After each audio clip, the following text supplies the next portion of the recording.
Hello hi मु आपण मानक रंजन कुमार समस्त मोर नमस्कार जय गुरु जय साई राम। मु आपण मानक गोटे छोट हेल्थ टिप्स देवी जदि आपण माने मानि पारंती मे भी आपण माने किछटा हेल्दी रही पारंती। आपण मानक घरे डेली यूज रे तीनटे जिंस यूज करचंती से तीनटे जिंस आम मानक पई विष धला जहर ताकू बोली कुआ जाए स्लो पॉइजन तीनोटी जिंस। तो नंबर 1 होची चीनी। जो चीनी आम माने यूज करचु चीनी हूँ एसिडिटी मूल कारण एवं चीनी खाइले कैंसर होची।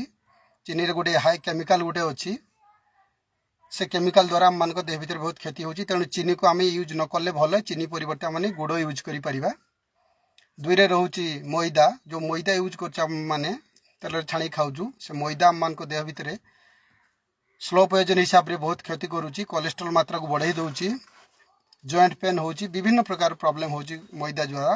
तो मैदा परिवर्तन आपण माने कोन यूज करिवे आपण माने मैदा परिवर्तन यूज करि परिबे विभिन्न मिलेट्स मिलुची आजिकाली मांडिया बाजरा अटा भी यूज करि परिबे।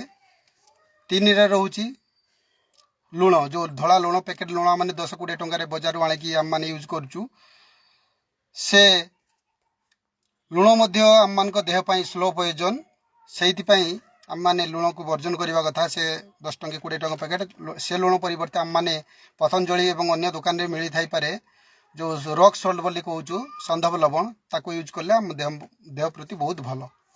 तेणु आम माने तीनोटी जिनस जदि आम दूरे रहिबा ताले किछि मात्रा रे आमे मे भी हेल्दी रही परिबा। एटा गोटे छोट टिप्स टे हेल्थ टिप्स टे जदि आपण मानकु भल लागुताय ताले आपण माने कमेंट करिवे एवं मते लाइक करिवे शेयर करिवे। आपण मानकु मोर जय गुरु जय साई राम नमस्कार।